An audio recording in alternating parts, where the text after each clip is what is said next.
Hi friends, welcome to పెండమ్స్ kitchen.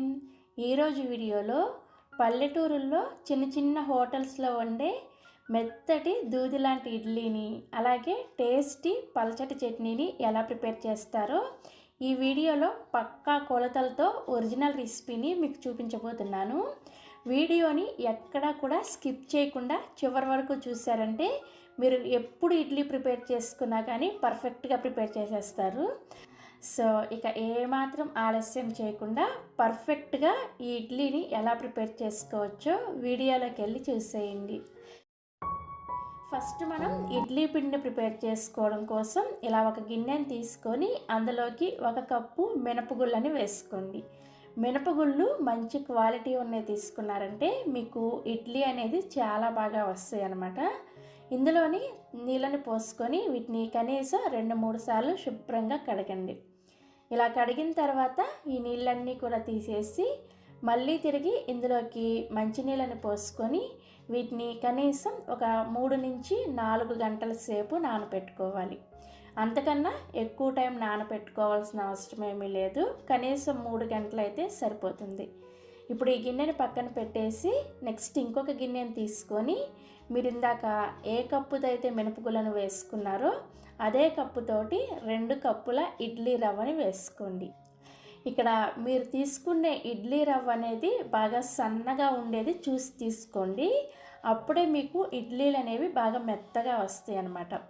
ఇక్కడ నేను మీకు చూపిస్తున్నాను, చూసారా? ఇలా బాగా సన్నగా ఉండే రవ్వ అయితే మనకి పర్ఫెక్ట్ ఇడ్లీ అనేది రెడీ అవుతాయి. ఇక్కడ నేను ఎలాంటి బ్రాండ్ ఇడ్లీ రవ్వని వేసుకోవట్లేదు. నార్మల్గా మనకి సూపర్ మార్కెట్స్లో లేదంటే హోల్సేల్ షాప్స్లో లూజ్గా ఇడ్లీ రవ్వ దొరుకుతుంది కదా, అలా ఇడ్లీ రవ్వని తెచ్చుకొని ఆ ఇడ్లీ రవ్వనే వేసుకుంటున్నాను. మీరు కూడా చూసుకొని సన్నగా ఉండే ఇడ్లీ రవ్వని తెచ్చుకోండి. ఇందులో కూడా నీళ్ళని పోసుకొని ఇప్పుడు ఈ రవ్వ అనేది శుభ్రంగా క్లీన్ అవ్వడం కోసం ఇందులోకి జస్ట్ 1 టీ స్పూన్ అంతా ఉప్పుని వేసుకొని కలుపుకోండి. ఇలా ఉప్పుని వేసుకొని కలుపుకొని రవ్వను నానబెట్టుకున్నారంటే రవ్వలో ఉన్న మురికంతా కూడా చక్కగా నీళ్ళకి పైన తేలిపోతుంది అనమాట. రవ్వ మనకి తెల్లగా క్లీన్ అవుతుంది. ఈ రవ్వని కూడా ఒక 3-4 గంటల సేపు మినపగుళ్ళతో పాటే నానబెట్టుకోవాలి. సో నేను ఇక్కడ మినపగుళ్ళు ఒక 4 గంటల సేపు నానబెట్టుకున్న తర్వాత మీకు చూపిస్తున్నాను, చూసారా? మనకి చక్కగా నానిపోయాయి. అదేవిధంగా మనం 4 గంటల ముందు నానబెట్టుకున్న రవ్వ కూడా చూసారా? రవ్వ నీళ్ళకి అడుగు భాగానికి వెళ్ళిపోయి నీళ్ళపైన ఈ విధంగా మురికంతా తేలుంటుంది అనమాట. ఇప్పుడు ఈ నీళ్ళని నెమ్మదిగా వంచేసుకోండి. వంచిన తర్వాత ఇప్పుడు రవ్వని ఇంకొంచెం క్లీన్గా చేయడం కోసం వీడియోలో చూపిస్తున్న విధంగా ఈ విధంగా రవ్వని క్లీన్ చేస్తూ ఇందులో నీళ్ళని పోసుకొని మరొక 2 నిమిషాల పాటు ఈ గిన్నెని పక్కన పెట్టుకున్నారంటే మనకి ఇంకేమన్నా మురికి అనేది ఉంటే నీళ్ళకి పై భాగాన్ని తేలిపోయి రవ్వ అడుక్కి వెళ్ళిపోతుంది అనమాట. ఈ విధంగా ఒక 2-3 సార్లు రవ్వని శుభ్రంగా క్లీన్ చేసుకోండి. రవ్వని ఎంత బాగా క్లీన్ చేసుకుంటారో మీకు ఇడ్లీ అనేది అంత తెల్లగా వస్తాయి అన్నమాట. నెక్స్ట్ మినపప్పుని గ్రైండ్ చేసుకోవడం కోసం మిక్సీ జార్లోకి వేసుకోండి. నేను ఇక్కడ మిక్సీ జార్లో వేసుకుంటున్నాను కదా. గ్రైండర్లో ప్రిపేర్ చేసుకునే వాళ్ళు ఎలా ప్రిపేర్ చేసుకోవాలి, ఎలాంటి మెజర్మెంట్స్ వేసుకోవాలి అనేది నేను ఆల్రెడీ ఇంతకుముందు వీడియో చేసి పెట్టాను. మీలో ఎవరైనా ఆ వీడియో కావాలి అంటే ఈ వీడియో కింద డిస్క్రిప్షన్లో లింక్ ఇస్తాను, ఒకసారి చెక్ చేయండి. మిక్సీ అయితే అందరికీ అవైలబుల్గా ఉంటుందని ఈరోజు నేను మిక్సీ జార్లో చూపిస్తున్నాను. మిక్సీ జార్లోకి ఇలా నానబెట్టుకున్న మినపప్పును వేసుకున్న తర్వాత ఇందులోకి సేమ్ కప్పుతోటి ఒక 1/2 కప్పు పల్చగా ఉండే అటుకుల్ని వేసుకోండి. మీరు ఒకవేళ మందంగా ఉండే అటుకులు వేసుకోవాలి అనుకుంటే మందంగా ఉండే అటుకులు అయితే ఒక పావు గంట ముందు, అంటే మనం గ్రైండ్ చేసుకోవడానికి పావు గంట ముందు ఆ అటుకుల్ని కొద్దిగా నానబెట్టుకొని వేసుకోండి. పలచటి అటుకులు అయితే ఇలా డైరెక్ట్గా వేసేసుకోవచ్చు. ఇందులోనే తగినన్ని నీళ్ళని పోసుకుంటూ ఈ మినప్పిండిని బాగా మెత్తగా వెన్నలాగా ఉండేటట్లుగా గ్రైండ్ చేసుకోవాలి. మీరు ఈ పిండిని గట్టిగా అలాగే మెత్తగా ఉండేటట్లుగా గ్రైండ్ చేసుకోవాలి. మీరు ఎంత బాగా ఈ పిండిని గ్రైండ్ చేసుకుంటారో మీకు ఇడ్లీ అనేది అంత మెత్తగా వస్తాయి అన్నమాట. గ్రైండ్ చేసుకునేటప్పుడు మిక్సీ జారు వేడవకుండా ఉండడం కోసం మధ్య మధ్యలో కొద్దిసేపు ఆన్ ఆఫ్ చేసుకుంటూ మిక్సీని గ్రైండ్ చేసుకోండి. అలాగే చల్లటి నీళ్ళను వేసుకొని గ్రైండ్ చేసుకున్నారంటే మనకి మిక్సీ అనేది తొందరగా వేడవకుండా ఉంటుందన్నమాట. సో ఇక నేను మీకు గ్రైండ్ చేసిన తర్వాత చూపిస్తున్నాను, చూసారా? పిండి చూస్తేనే మీకు అర్థమవుతుంది ఎంత మెత్తగా గ్రైండ్ అయింది అనేది. ఈ విధంగా గ్రైండ్ చేసుకోవాలి. అదే మీరు పిండి కరెక్ట్గా గ్రైండ్ అయిందా లేదా చెక్ చేసుకోవాలంటే ఇక్కడ ఒక చిన్న చిట్కా అని చెప్తాను. ఒక గిన్నెలోకి కొద్దిగా నీళ్ళని తీసుకొని మనం గ్రైండ్ చేసుకున్న పిండిని ఇలా కొద్దిగా వేశారంటే మనకి ఇది వెంటనే నీళ్ళకి ఈ విధంగా పైకి తేలింది అంటే మనం పిండిని పర్ఫెక్ట్గా గ్రైండ్ చేసుకున్నామని అర్థం. ఒకవేళ మీకు పిండి అనేది నీళ్ళకి అడుగు భాగానికి వెళ్ళిపోతుంటే పిండిని ఇంకా మెత్తగా గ్రైండ్ చేసుకోవాలని అర్థం. చూసారా? ఈ విధంగా పైకి తేలాలన్నమాట. సో మనకి పిండి అనేది చక్కగా గ్రైండ్ అయిపోయింది కదా. ఈ పిండిని ఒక గిన్నెలోకి వేసుకోండి. నెక్స్ట్ మనం ముందుగా నీళ్ళను పోసుకొని రవ్వను పక్కన పెట్టుకున్నాం కదా. రవ్వ నీళ్ళకి అడుగు భాగానికి వెళ్ళిపోయి నీళ్ళు ఇలా పైకి తేలుంటాయి. ఈ నీళ్ళని నెమ్మదిగా వంచేసుకొని ఇప్పుడు ఈ రవ్వని ఈ వీడియోలో చూపిస్తున్న విధంగా ఇలా గట్టిగా పిండేసి ఈ రవ్వని మాత్రమే మనం గ్రైండ్ చేసుకున్న మినప్పిండిలోకి వేసుకోవాలి. మీకు ఒకవేళ ఇలా గట్టిగా పిండడం కష్టం అనిపిస్తే ఈ రవ్వ అంతా కూడా ఒక కాటన్ క్లాత్లో వేసుకొని ఆ క్లాత్ని గట్టిగా పిండేశారంటే మనకి రవ్వ అంతా కూడా ఒకేసారి చక్కగా వచ్చేస్తుంది అనమాట. ఈ విధంగా రవ్వ అంతా కూడా ఈ మినప్పిండిలోకి వేసుకొని ఇవి రెండూ కూడా చక్కగా కలిసేటట్లుగా చేత్తోనే కలుపుకోండి. మీరు ఎంత బాగా కలుపుకుంటారో మనకి పిండి అనేది అంత బాగా పులుస్తుంది అనమాట. అదేవిధంగా గరిటతో కాదు, ఇలా చేత్తో కలుపుకుంటేనే మీకు పిండి అనేది ఫర్మెంటేషన్ బాగా జరుగుతుంది. సో ఇలా ఒక 2 నిమిషాల పాటు కలుపుకున్న తర్వాత దీని మీద మూత పెట్టేసి ఈ పిండిని కనీసం ఒక 8 గంటల సేపు రూమ్ టెంపరేచర్లోనే ఫర్మెంట్ చేసుకోవాలి. ఫ్రిడ్జ్లో పెట్టకూడదు. పిండి కలిపిన వెంటనే ఫ్రిడ్జ్లో పెట్టారంటే మీకు పిండి అనేది పైకి పొంగదనమాట. అందుకోసం రూమ్ టెంపరేచర్లోనే ఒక 8 గంటల సేపు ఫర్మెంట్ చేసుకోవాలి. చక్కగా మీరు ముందు రోజు నైట్ గ్రైండ్ చేసేసుకున్నారంటే ఉదయాన్నే ఇడ్లీలను ప్రిపేర్ చేసుకోవచ్చు. సో నేను కూడా ఇక్కడ ముందు రోజు నైట్ గ్రైండ్ చేసేసుకొని ఉదయాన్నే చూపిస్తున్నాను, చూసారా? మనకి పిండి అనేది చక్కగా పైకి పొంగింది కదా. ఇలా ఉంటేనే మనకి ఇడ్లీ అనేది చక్కగా మెత్తగా వస్తాయి అన్నమాట. ఇక్కడ మనకి పిండి చూడగానే అర్థమైపోతుంది ఇడ్లీ అనేది ఎంత సాఫ్ట్గా వస్తాయి అనేది. సో ఇలా పొంగిన పిండిని నెమ్మదిగా ఒకసారి కలుపుకొని ఇందులోకి మీ రుచికి సరిపడా ఉప్పుని వేసుకొని కలుపుకోండి. ఉప్పు వేసి కలుపుకున్న తర్వాత పిండి కన్సిస్టెన్సీ చూపిస్తున్నాను, చూసారా? మనకి ఈ విధంగా ఉండాలన్నమాట. మరీ గట్టిగా ఉండకూడదు, అలాగని మరీ పలచగా ఉండకూడదు. ఈ విధంగా పర్ఫెక్ట్గా కన్సిస్టెన్సీని రెడీ చేసుకోండి. సో మనకి ఇడ్లీ పిండి రెడీ అయిపోయింది. ఇప్పుడు హోటల్స్లో చేసే పెద్ద పెద్ద ఇడ్లీ రావడం కోసం ఇడ్లీ ప్లేట్ అని ఒకసారి నీళ్ళతో తడి చేసుకొని దీని మీద ఒక కాటన్ క్లాత్ని తీసుకొని దాన్ని కూడా నీళ్ళల్లో ముంచేసి గట్టిగా పిండేసి నీళ్ళన్నీ కూడా పిండేసి ఈ ఇడ్లీ ప్లేట్ మీద వేసుకోండి. ఇలా కాటన్ క్లాత్ని వేసుకొని మనం ఇడ్లీని ప్రిపేర్ చేసుకుంటే మనకు కూడా హోటల్స్లో వచ్చేలాగా పెద్ద పెద్ద ఇడ్లీలు రెడీ అవుతాయి అన్నమాట. సో ఇలా కాటన్ క్లాత్ని వేసుకొని మనం ప్రిపేర్ చేసుకున్న పిండిని ఈ విధంగా ఇడ్లీ ప్లేట్లలోకి వేసుకోండి. వేసుకొని గరిటతో ఇలా ఒకసారి ప్రెస్ చేశారంటే మనకి ఇడ్లీ అనేది చక్కగా వెడల్పుగా వస్తుంది అనమాట. ఇలా ఇడ్లీని వేసుకొని ఈ క్లాత్ని ఈ విధంగా కవర్ చేసేసి ఇడ్లీ స్టాండ్లోకి పెట్టుకోండి. మీ దగ్గర ఇలా కాటన్ క్లాత్ లేకపోతే కర్చీఫ్ అయినా సరే వేసుకోవచ్చు. మీరు నార్మల్గా ప్రిపేర్ చేసుకున్నా కానీ ఇడ్లీ సాఫ్ట్గానే వస్తాయి. కానీ పెద్ద పెద్ద ఇడ్లీలు ఇంకా సాఫ్ట్గా రావాలి అంటే ఈ విధంగా ప్రిపేర్ చేసుకోండి. సో ఇలా కావాల్సిన ప్లేట్లని అరేంజ్ చేసుకొని నేను ఇక్కడ ముందుగానే ఇడ్లీ పాత్రలోకి కొద్దిగా నీళ్ళను పోసుకొని మరిగించుకుంటున్నాను. ఆ నీళ్ళల్లోకి మనం రెడీ చేసుకున్న ఇడ్లీ స్టాండ్ని పెట్టుకొని మూత పెట్టేసి వీటిని ఒక 5 నిమిషాల పాటు మీడియం ఫ్లేమ్లో, అదేవిధంగా ఒక 3 నిమిషాల పాటు లో ఫ్లేమ్లో ఉడికించుకోవాలి. మొత్తానికి ఒక 8 నిమిషాల పాటు ఉడికించుకుంటే మనకి ఇడ్లీ అనేది రెడీ అయిపోతుంది. ఈ ఇడ్లీ ఉడికేలోపు మీకు ఇడ్లీలోకి హోటల్లో వాళ్ళు ప్రిపేర్ చేసే పల్చటి టేస్టీ చట్నీ రెసిపీని కూడా చూపిస్తాను. ఈ చట్నీని ప్రిపేర్ చేసుకోవడం కోసం స్టవ్ మీద ఇలా ఒక ప్యాన్ పెట్టుకొని అందులోకి 1 టీ స్పూన్ నూనెను వేసుకొని వేడి చేసుకోండి. నూనె వేడైన తర్వాత ఇందులోకి 1 కప్పు పల్లీలను వేసుకోండి. అలాగే మీరు తినే కారానికి తగ్గట్టుగా ఒక 7 నుంచి 8 పచ్చిమిర్చీలని ఇలా సగానికి ముక్కలుగా కట్ చేసుకొని వేసుకోండి.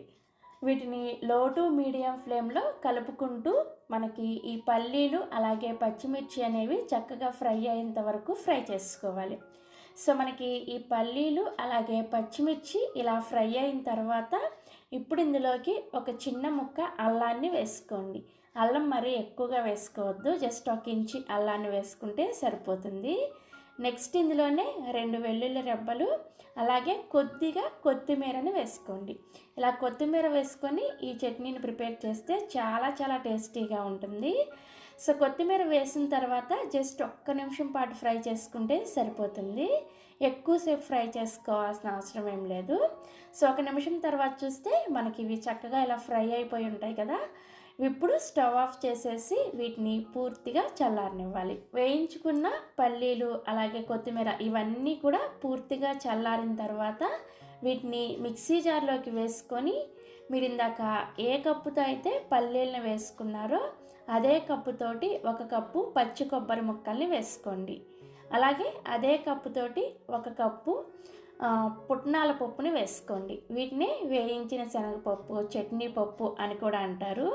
ఇలా పల్లీలని, కొబ్బరిని అలాగే ఈ పుట్నాల పప్పుని అన్నిటినీ ఒకే కొలతతో వేసుకొని ఈ చట్నీని ప్రిపేర్ చేసుకుంటే చట్నీ టేస్ట్ చాలా చాలా బాగుంటుంది.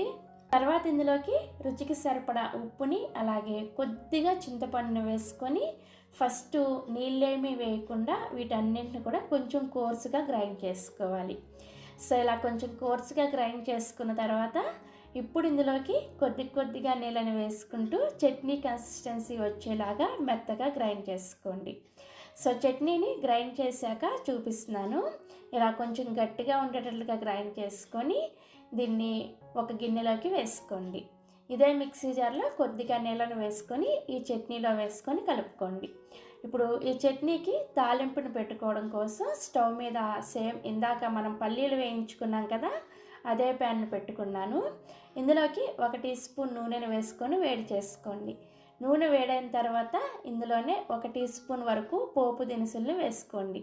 మినప్పప్పు, శనగపప్పు, ఆవాలు, జీలకర్ర ఇవన్నీ కలిపేసి 1 టీ స్పూన్ వేసుకుంటే సరిపోతుంది. అలాగే 2 ఎండుమిర్చీలు కూడా ఇలా సగానికి ముక్కలుగా కట్ చేసుకొని వేసుకొని ఈ తాలింపుని అండ్ ఎండుమిర్చిని లో ఫ్లేమ్లో ఫ్రై చేసుకోవాలి. మనకి ఈ తాలింపు ఇలా చక్కగా ఫ్రై అయిన తర్వాత చివరిగా 1 రెమ్మ కరివేపాకును కూడా వేసుకొని ఫ్రై చేసుకొని మనం ముందుగా గ్రైండ్ చేసుకున్న చట్నీలో వేసుకొని కలుపుకున్నామంటే మనకి హోటల్ స్టైల్లో నోరూరించే చట్నీ అనేది రెడీ అయిపోతుంది. ఈ చట్నీని ఇలా ఇడ్లీలోకే కాకుండా దోశల్లో కానీ లేదంటే గారెల్లో కానీ వేసుకొని తింటే చాలా చాలా టేస్టీగా ఉంటాయి. తప్పకుండా ట్రై చేయండి. సో మనం ఈ చట్నీని ప్రిపేర్ చేసుకునే లోపు మనకి ఇడ్లీ కూడా చక్కగా ఉడికిపోయాయి.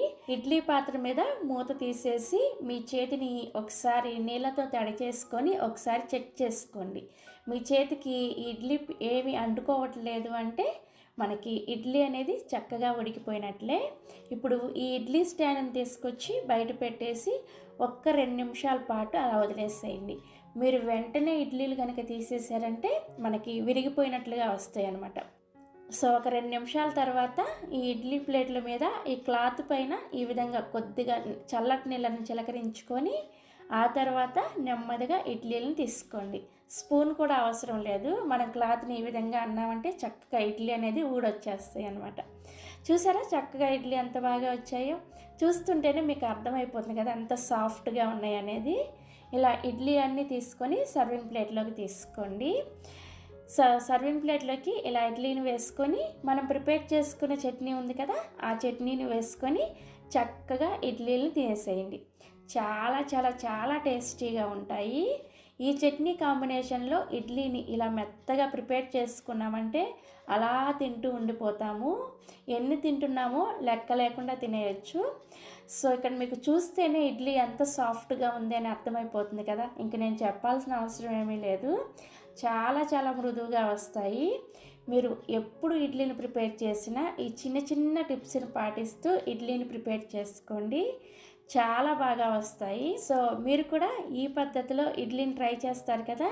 ట్రై చేసిన తర్వాత మీకు ఇడ్లీ ఎలా వచ్చాయి, అలాగే చట్నీ టేస్ట్ ఎలా ఉంది అనేది కూడా ఈ వీడియో కింద కామెంట్ సెక్షన్లో నాతో షేర్ చేసుకోండి. అలాగే ఈ వీడియో మీకు నచ్చితే ఒక లైక్ చేసి మీ ఫ్రెండ్స్కి, రిలేటివ్స్ కూడా షేర్ చేయండి. రోడ్ సైడు బండి మీద అమ్మే మెత్తటి తెల్లటి స్పాంజీ ఇడ్లీని ఇంట్లోనే ఎలా తయారు చేసుకోవచ్చో ఈ వీడియోలో చూపించబోతున్నాను. ఈ వీడియోలో ఈ మెత్తటి స్పాంజీ ఇడ్లీ కోసం చాలా చాలా టిప్స్ చెప్పబోతున్నాను. సో వీడియోని స్కిప్ చేయకుండా చివరి వరకు చూసి మీరు కూడా ఈ విధంగా ట్రై చేసి చూడండి. మీకు కూడా తప్పకుండా మెత్తటి స్పాంజీ ఇడ్లీలు తయారైపోతాయి. అండ్ అలానే ఇదే వీడియోలో ఈ ఇడ్లీలకి కాంబినేషన్గా ఒక సింపుల్ చట్నీ రెసిపీని కూడా చూపించబోతున్నాను. సో ఇక లేట్ చేయకుండా ఈ మెత్తటి స్పాంజీ ఇడ్లీలని అండ్ చట్నీని ఎలా తయారు చేసుకోవచ్చో ఈ వీడియోలోకి వెళ్ళి చూసేయండి. ఈ ఇడ్లీని ప్రిపేర్ చేసుకోవడానికి ఫస్ట్ ఒక గిన్నెని తీసుకొని అందులోకి 1 గ్లాసు మినపప్పుని వేసుకోండి. ఇక్కడ మీరు పొట్టు ఉన్న మినపప్పునైనా లేదంటే పొట్టు లేని మినపప్పునైనా వేసుకోవచ్చు. అండ్ అలానే ఇలా గుండ్లైనా వేసుకోవచ్చు, లేదంటే బద్ద మినపప్పు ఉంటాయి కదా వాటినైనా సరే వేసుకోవచ్చు. ఏవైనా వేసుకోవచ్చు, అన్నిటికి కూడా ఒకటే కొలత అనమాట. ఇలా 1 గ్లాసు మినపగుళ్ళని గిన్నెలోకి వేసుకున్న తర్వాత ఇప్పుడు వీటిని శుభ్రంగా 3 నుంచి 4 సార్లు శుభ్రంగా కడగండి. సో ఇలా కడిగిన తర్వాత ఇప్పుడు ఇందులోకి మీరు ఏ గ్లాస్తో అయితే మినపప్పుని వేసుకున్నారో సేమ్ అదే గ్లాస్తో మీరు తాగే మంచినీళ్ళని 3 గ్లాసులు వేసుకోండి. 1 గ్లాసు మినపప్పుకి 3 గ్లాసుల నీళ్ళని వేసుకోవాలి. ఇలా తాగే మంచినీళ్ళని వేసుకోవడం వలన మనం గ్రైండ్ చేసుకునేటప్పుడు ఇదే నీళ్ళని యూస్ చేసుకొని గ్రైండ్ చేసుకోవాలన్నమాట. సో అందుకని తాగే మంచినీళ్ళని వేసి ఇలా 3 గ్లాసుల నీళ్ళని కూడా వేసుకున్న తర్వాత దీని మీద మూత పెట్టేసి ఈ మినపప్పుని ఖచ్చితంగా 4 గంటల సేపు నానపెట్టుకోండి చాలు.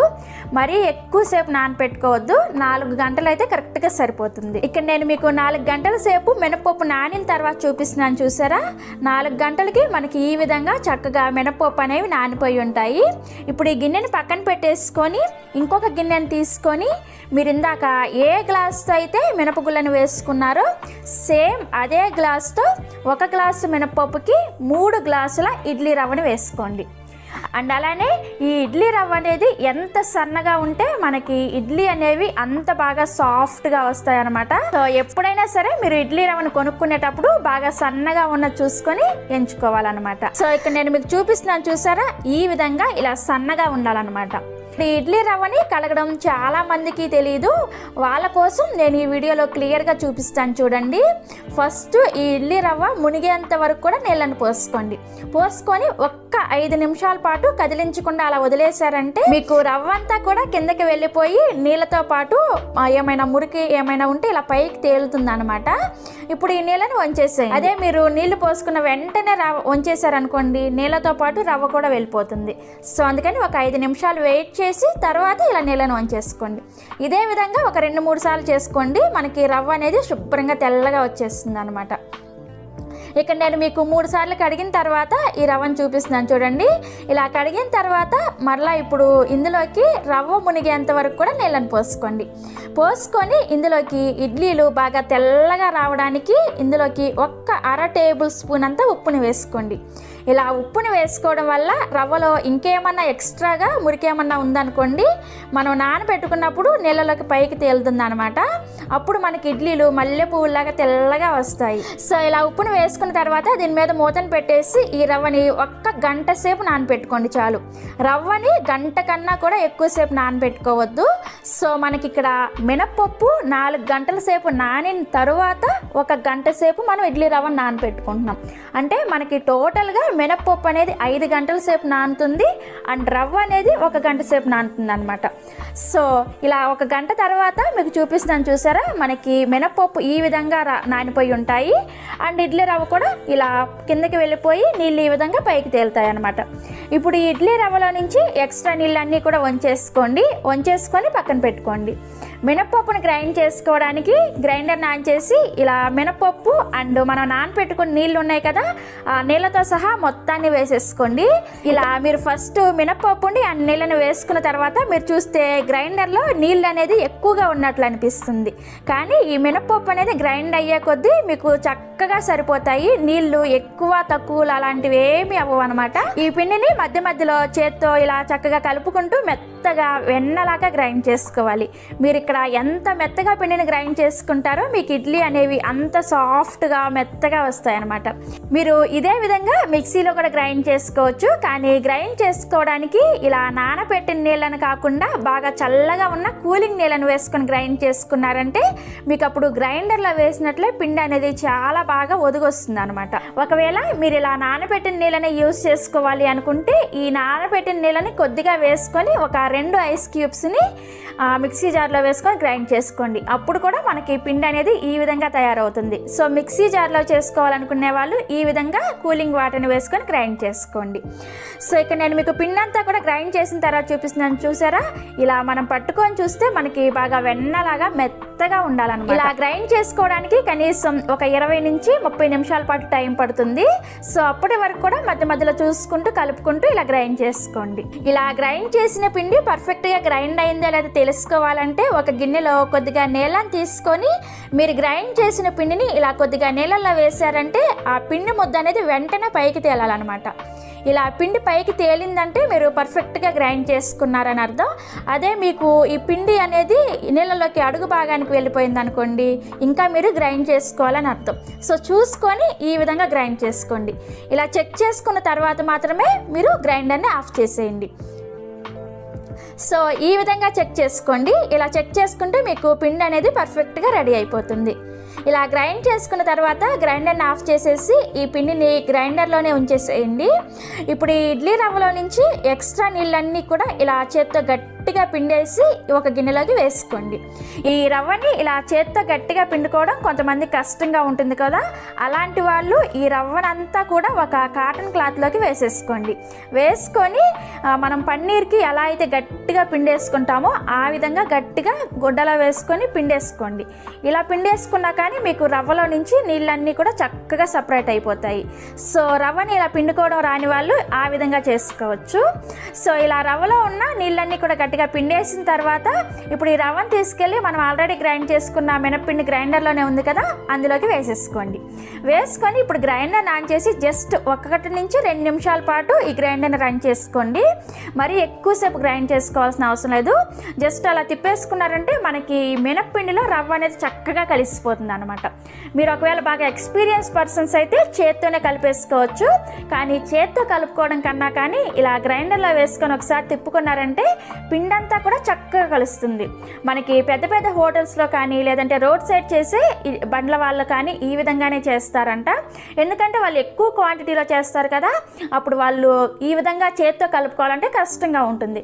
సో అందుకని గ్రైండర్లో వేసేసుకున్నారనుకోండి మొత్తం అంతా కూడా చక్కగా కలిసిపోతుంది. ఇదే విధంగా మీరు కావాలంటే మిక్సీ జార్లో కూడా చేసుకోవచ్చు. సో ఇలా గ్రైండ్ చేసుకున్న పిండిని ఒక గిన్నెలోకి వేసుకోండి. ఇక్కడ నేను గ్రైండ్ చేసుకున్న పిండి క్వాంటిటీ అనేది ఎక్కువగా ఉంది కదా, సో అందుకని నేను ఇక్కడ 2 గిన్నెల్లో వేసుకున్నాను. ఎప్పుడైనా సరే ఇలా గ్రైండ్ చేసుకున్న పిండిని పులియ పెట్టుకునేటప్పుడు గిన్నె నిండా కూడా వేసుకోవద్దు. ఒక 30 వంతు లేదంటే 60 వంతు వరకు వేసుకోండి. ఎందుకంటే ఉదయానికల్లా అది మీకు పిండి అనేది పొంగిపోయి కింద పడిపోతుంది అనమాట. ఇలా 2 గిన్నెల్లోకి వేసుకున్న తర్వాత దీని మీద మూతను పెట్టేసి ఈ పిండిని ఒక నైట్ అంతా కూడా బయటే వదిలేసేయండి, ఫ్రిడ్జ్లో పెట్టుకోకూడదు. సో అంటే కనీసం మనం ఒక 8 గంటల సేపు అయినా సరే ఈ పిండిని పులియనివ్వాలి. ఇక్కడ నేను నైట్ గ్రైండ్ చేసేసుకొని ఉదయాన్నే మీకు చూపిస్తున్నాను, చూసారా? మనకి పిండి అనేది ఈ విధంగా ఇలా చక్కగా పులిసిందంటే మనకి ఇడ్లీలు అనేది చాలా బాగా వస్తాయి. మనకి ఈ పిండి పులిసిన దాన్ని బట్టి అర్థమైపోతుంది అనమాట ఇడ్లీలు ఏ విధంగా వస్తాయి అనేది. సో ఇలా పులిసిన పిండిని ఎలా పడితే అలా కలిపేయకుండా చక్కగా గరిటతో ఒకే డైరెక్షన్లో కలుపుకోండి. సో ఇలా ఒకే డైరెక్షన్లో కలుపుకోవడం వల్ల మనకి పిండిలో ఏర్పడిన గాలి అనేది పోకుండా ఉంటుంది అనమాట. ఇక్కడ నేను మీకు రెండిట్లో పిండిని పులియబెట్టానని చెప్పాను కదా, రెండో గిన్నె కూడా మీకు చూపిస్తున్నాను, చూసారా? ఇది కూడా చక్కగా పులిసింది వచ్చేసింది. ఇప్పుడు నేను ఈ పిండిని యూస్ చేసుకుంటాను. నెక్స్ట్ డే నేను వేరొక గిన్నెలో ఉన్న పిండిని యూస్ చేసుకుంటాను అనమాట. ఈ పిండిని మీరు కనీసం 2 నుంచి 3 రోజుల పాటు యూస్ చేసుకోవచ్చు. కాకపోతే పులిసిన పిండిని ఒకసారి కలుపుకొని వెంటనే ఫ్రిడ్జ్లో పెట్టేసుకోండి. ఉప్పు వేసి పెట్టుకోవద్దు. ఉప్పు వేసి పెట్టుకున్నారంటే పిండి అనేది బాగా పులిసిపోతుంది. అప్పుడు నెక్స్ట్ డే ఇడ్లీలు అనేవి పుల్లగా వస్తాయి అనమాట. సో అందుకని జస్ట్ ఇలా కలిపేసుకొని ఫ్రిడ్జ్లో పెట్టేసుకోండి. సో ఇప్పుడు మనకు కావాల్సినంత పిండిని గిన్నెలోకి తీసుకున్నాం కదా, ఇప్పుడు ఇందులోకి మీ రుచికి సరిపడా ఉప్పుని వేసుకోండి. వేసుకొని పిండిని బాగా కలుపుకోండి. ఇందులో ఒక్క చుక్క నీళ్ళు కూడా వేయాల్సిన అవసరం ఏమీ లేదు. మనం గ్రైండ్ చేసుకున్న నీళ్ళే కరెక్ట్గా సరిపోతాయి. సో పిండి కన్సిస్టెన్సీ చూసారా, మనకి ఈ విధంగా ఉండాలి. ఇలా ఉంటేనే మనకి ఇడ్లీలు అనేది పర్ఫెక్ట్గా వస్తాయన్నమాట.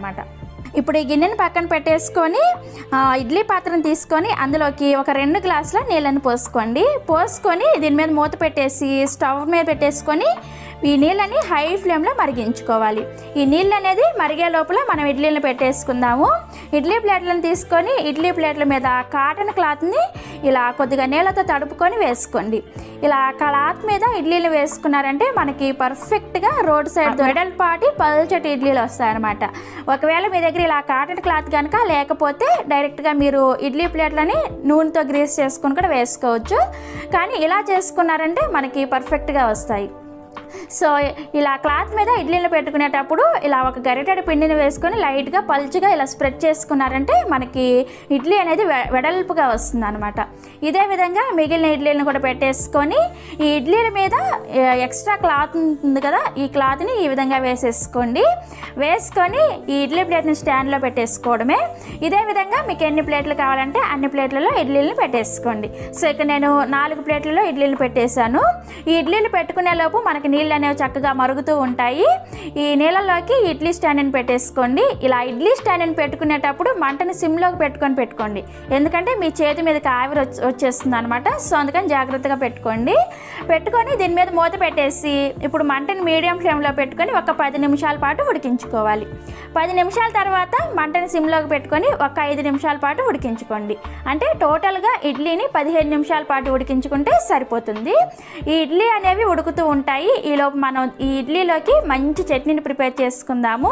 ఈ చట్నీని ప్రిపేర్ చేసుకోవడానికి ఇలా ఒక మిక్సీ జార్ని తీసుకొని అందులోకి 3 పండిన టమోటాలని ఇలా ముక్కలుగా కట్ చేసి వేసుకోండి.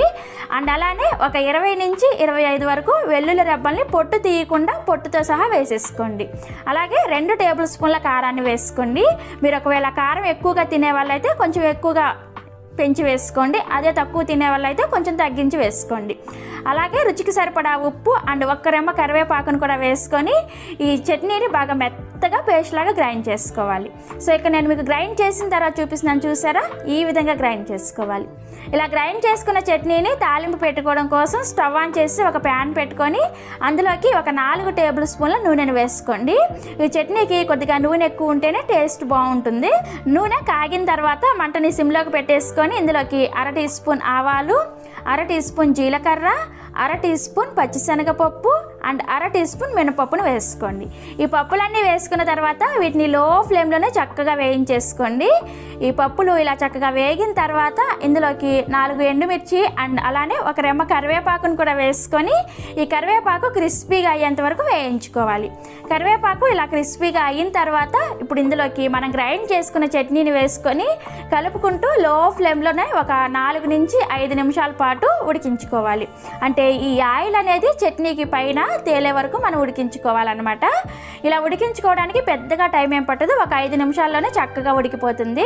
సో ఇక్కడ నేను మీకు చట్నీ రెడీ అయిన తర్వాత చూపిస్తున్నాను, చూసారా, ఈ విధంగా రెడీ అయితే సరిపోతుంది. ఇలా చట్నీ ఉడికిన తర్వాత వెంటనే స్టవ్ ఆఫ్ చేసేయండి.